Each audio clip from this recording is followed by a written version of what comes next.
Hello everyone, सी learning हम में आप सभी का स्वागत है।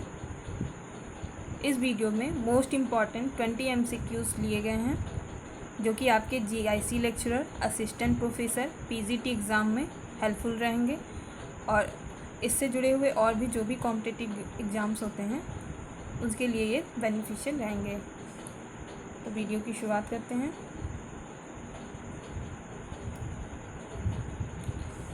फर्स्ट क्वेश्चन है, मंत्रिपरिषद का सदस्य बिना विधानसभा का सदस्य बने कितने समय तक अपने पद पर रह सकता है? तो इसका सही आंसर है 6 माह तक रह सकता है। अगर मंत्रिपरिषद का कोई भी सदस्य राज्य में, राज्य विधानसभा या केंद्र में लोकसभा या राज्यसभा का सदस्य नहीं है, कहीं की भी सदस्यता उसके पास नहीं है, तो अपने पद ग्रहण करने के दिन से, ये याद रखिएगा कब से लिया जाता है, तो पद ग्रहण करने के दिन से ही काउंट किया जाता है और उसको 6 माह के अंदर सदस्यता लेना अनिवार्य होता है।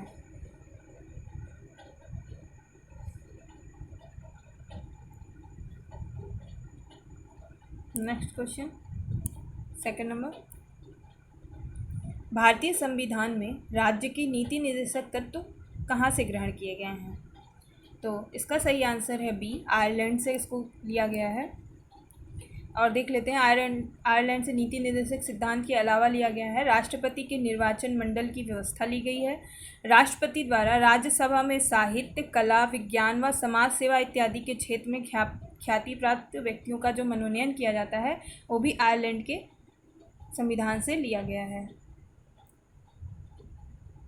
नेक्स्ट क्वेश्चन है, धर्मनिरपेक्ष का अर्थ है? इसका सही आंसर है सी, सभी धर्मों का महत्व स्वीकार करना। धर्मनिरपेक्ष शब्द को जो 42वां संविधान संशोधन किया गया था उसके द्वारा धर्मनिरपेक्ष शब्द को प्रस्तावना में जोड़ा गया था।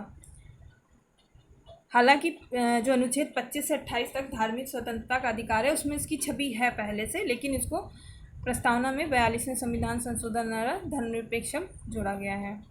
नेक्स्ट क्वेश्चन, मुख्य चुनाव आयुक्त को पदच्युत किया जाता है, यानी पद से हटाए जाने का जो प्रावधान होता है मुख्य चुनाव आयुक्त को, वो क्या होता है? क्वेश्चन ये पूछ रहा है। तो इसका सही आंसर है डी, संसद के दोनों सदनों के सदस्यों के 2/3 बहुमत से प्रमाणित कदाचार के आधार पर ही मुख्य चुनाव आयुक्त को पदच्युत किया जाता है। जैसे कि मुख्य चुनाव आयुक्त को हटाने का जो तरीका है वो जैसे उच्चतम न्यायालय के न्यायाधीश का है और इसके लिए आर्टिकल है 124(4). इसके अंतर्गत वर्णित है कि जैसे उच्चतम न्यायालय के न्यायाधीश को हटाया जाएगा वैसे ही मुख्य चुनाव आयुक्त को हटाया जाएगा उनके पद से। उसमें क्या प्रावधान है?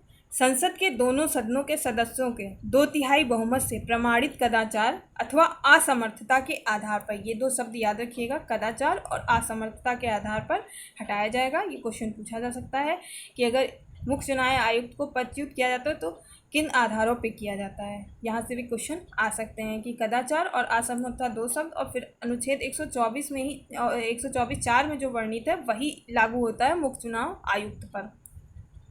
नेक्स्ट क्वेश्चन, भारत में पंचायती राज प्रतिनिधित्व करता है, किसका करता है? पंचायती राज व्यवस्था जो की गई है वो शक्तियों के विकेंद्रीकरण के लिए की गई है। इसका सही आंसर ए है। पंचायती राज प्रणाली स्थानीय स्तर पर त्रिस्तरीय शासन की व्यवस्था है। बलवंत राय मेहता समिति जो थी उन्होंने पहली अनुशंसा की थी और राजस्थान में पहली बार 1952 में लागू किया गया था।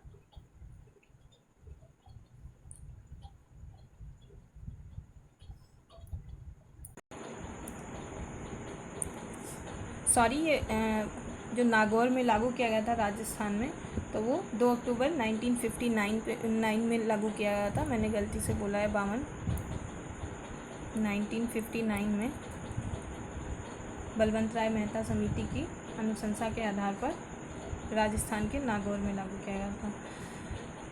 पंचायती राज प्रणाली स्थानीय स्तर पर त्रिस्तरीय शासन की व्यवस्था करता है। कौन कौन सा है? ग्राम है, ब्लॉक है और जिला स्तर है। 73वें संविधान संशोधन द्वारा पंचायतों को तथा 74वें संविधान संशोधन द्वारा नगर पालिकाओं को संवैधानिक दर्जा दिया गया था। नेक्स्ट क्वेश्चन, विवाह विच्छेद और गोद लेना संविधान की 7वीं सूची में निम्नलिखित के अंतर्गत सम्मिलित किया गया है। किस सूची के अंतर्गत आता है? तो इसका सही आंसर है सी, समवर्ती सूची में ये शामिल है। नेक्स्ट क्वेश्चन, संविधान की व्याख्या का अंतिम अधिकार किसे है? तो संविधान की व्याख्या का अंतिम अधिकार मिला है सर्वोच्च न्यायालय को,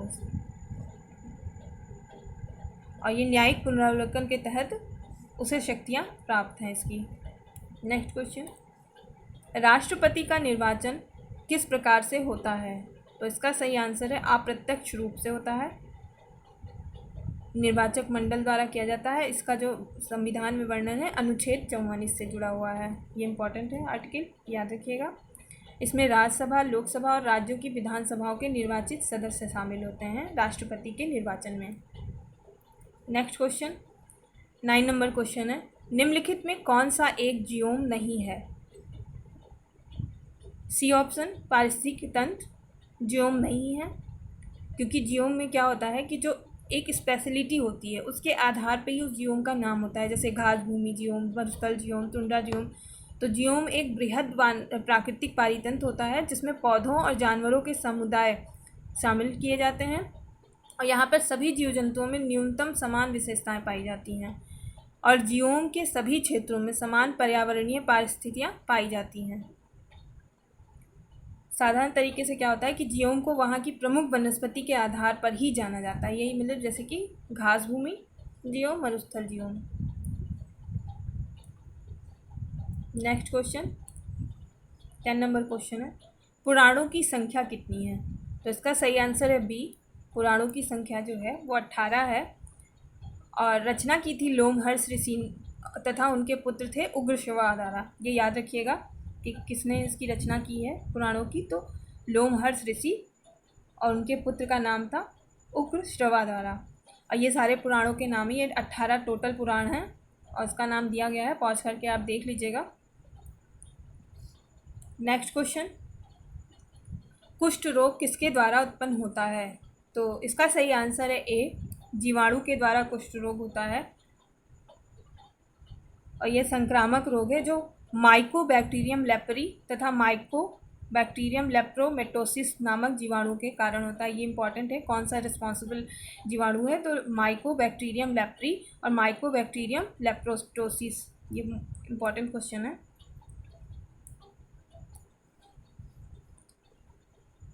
ट्वेल्व नंबर क्वेश्चन, भारतीय उपनिवेश के लिए प्रभुसत्ता संपन्न संविधान सभा के प्रथम अध्यक्ष थे?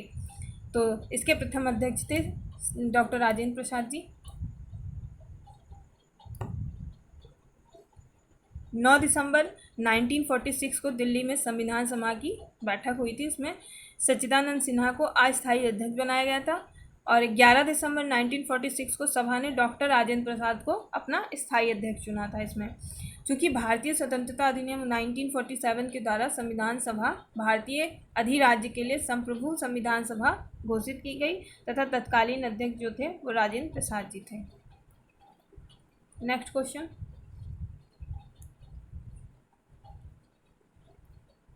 13 नंबर क्वेश्चन, हीरे के लिए प्रसिद्ध किम्बरले खान कहाँ अवस्थित है? तो इसका सही आंसर है सी, दक्षिण अफ्रीका में। ये बहुत ही प्रसिद्ध खान है किम्बरले, ये हीरे के लिए जानी जाती है पूरी दुनिया में, जिसे बिग होल भी कहा जाता है, और यह डायमंड खान इतनी बड़ी है कि इसे वास्तव में अंतरिक्ष से देखा जा सकता है। नेक्स्ट क्वेश्चन है 40 नंबर, यूरोप में 4 राजधानियों से होकर प्रभावित होने वाली नदी कौन सी है? ये इंपॉर्टेंट क्वेश्चन है, कौन सी ऐसी नदी है जो 4 राजधानियों से होकर गुजरती है यूरोप की? तो वो है डेन्यूब नदी, पहला ऑप्शन ए। डेन्यूब नदी यूरोप में 4 राजधानी है, वियना ऑस्ट्रिया की, ब्रातिस्लावा स्लोवाकिया की, बुडापेस्ट हंगरी और बेलग्रेड सर्बिया की। ये नाम याद रखिएगा कौन कौन से 4 राजधानियाँ हैं और कौन से देश हैं। और ये कई महत्वपूर्ण यूरोपीय शहरों से भी प्रभावित होती है। यह यूरोपीय संघ की दूसरी सबसे लंबी नदी है, और यह जर्मनी के ब्लैक फॉरेस्ट से निकलती है तथा मध्य एवं पूर्वी यूरोप से होते हुए कौन से सागर में गिरती है? ये भी याद रखिएगा, काला सागर, तथा दक्षिण पश्चिम दिशा में बहती है। ये भी दिशा भी याद रखिएगा, दक्षिण पश्चिम दिशा में बहती है। नेक्स्ट क्वेश्चन 15 नंबर क्वेश्चन, समान फोकस दूरी वाले कांच के 2 लेंस जिनमें एक उत्तल तथा दूसरा अवतल लेंस है एक दूसरे से सटाकर रखे गए हैं, इस युग्म का व्यवहार होगा ए, अभिसारी लेंस की भांति, बी अपसारी लेंस की भांति, सी कांच की समतल चादर की भांति, डी दर्पण की भांति। तो इसका सही आंसर है सी कांच की समतल चादर की भांति। समान फोकस दूरी के अभिसारी और अपसारी लेंस को एक साथ सटाकर जब रखते हैं तो कांच की जो समतल प्लेट की तरह यह व्यवहार करने लगता है, क्योंकि अभिसारी लेंस की जो फोकस दूरी होती है वो धनात्मक होती है, पॉजिटिव प्लस होती है, और तथा अभिसारी लेंस की फोकस दूरी जो होती है वो ऋणात्मक होती है, जिससे कि दोनों लेंसों को युग्म प्रतिफल क्या हो जाते हैं, वो शून्य हो जाते हैं। और यह संयुग्मन ही क्या करता है, समतल प्लेट की तरह काम करता है। इसमें वही क्वेश्चन शामिल किए गए हैं जो आपके जीआईसी लेक्चरर, असिस्टेंट प्रोफेसर और पीजीटी एग्ज़ाम्स के लिए काफ़ी हेल्पफुल रहेंगे, क्योंकि ऐसे ही क्वेश्चन इन एग्ज़ाम्स में पूछे जाते हैं। और इसमें सभी सेगमेंट को शामिल किया गया है, history, geography, science, general science, static portion है, पॉलिटी। करंट के लिए मैं अलग से वीडियो बनाऊंगी।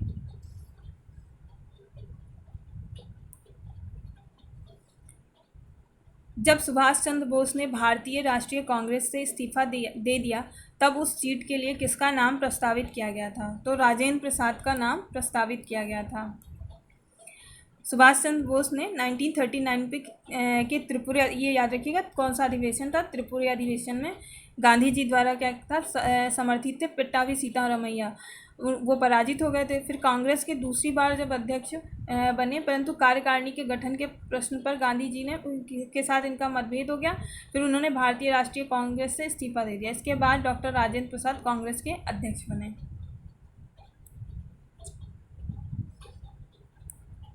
नेक्स्ट क्वेश्चन 17 नंबर क्वेश्चन है, निम्नलिखित में से कौन सा विटामिन मानव शरीर में कैल्शियम तथा फॉस्फोरस उपापचय में प्रमुख भूमिका निभाता है? तो इसका सही आंसर है B vitamin D. Vitamin D मानव शरीर में कैल्शियम तथा फॉस्फोरस उपापचय में प्रमुख भूमिका निभाता है।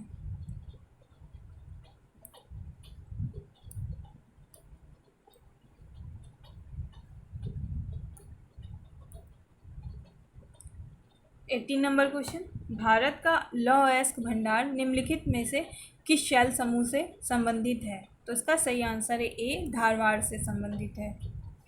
भारत में लौह अयस्क भंडार धारवाड़ क्रम के शैल समूह से संबंधित है। इसका नाम कर्नाटक के धारवाड़ जनपद पर पड़ा है।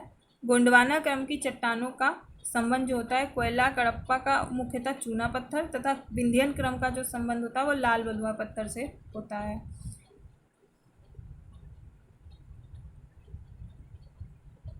ये टाइपिंग एरर है, ये यहाँ पे नहीं होगा।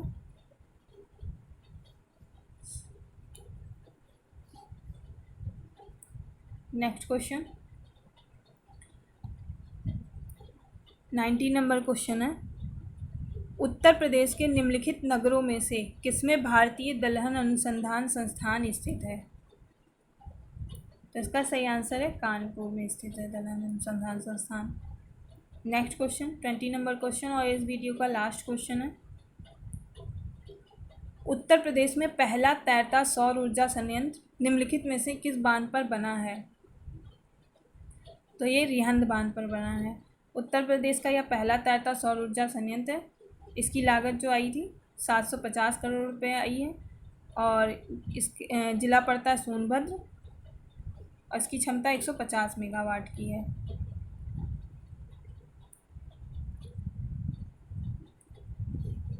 नेक्स्ट 20 MCQ जो मोस्ट इम्पॉर्टेंट होंगे कौन कौन से एग्ज़ाम्स के लिए, जीआईसी लेक्चरर जिसमें 40 क्वेश्चंस आने हैं जीके जीएस के, और यूपीएचएससी असिस्टेंट प्रोफेसर जिसमें 30 क्वेश्चंस आने हैं जीके जीएस के।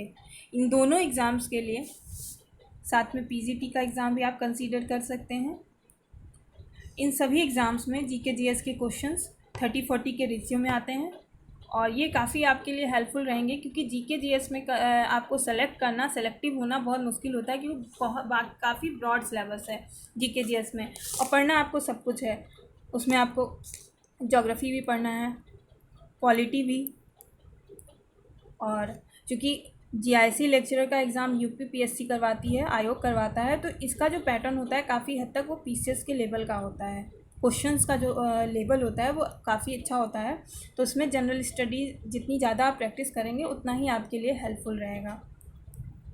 पॉलिटी हो गया, ज्योग्राफी हो गया, हिस्ट्री हो गया, ये सब अगर आपके तैयार हो जाएंगे क्वेश्चंस तो इसमें स्कोर करना अच्छा रहेगा, क्योंकि सब्जेक्ट में इक्वल लेवल का ही फाइट होता है और मेन होता है गेन आपका यहीं से होता है।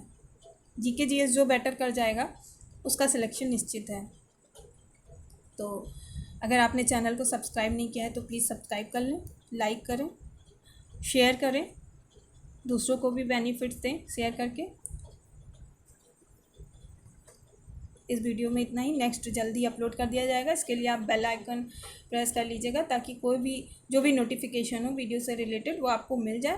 और इसमें वो क्वेश्चंस भी शामिल किए गए हैं जो प्रीवियस ईयर में पूछे जा चुके हैं, तो इससे आपको हेल्प मिलेगी कि किस दिशा में आपको तैयारी रखनी है अपनी।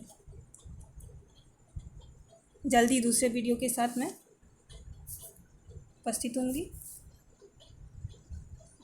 Thanks for watching, have a nice day.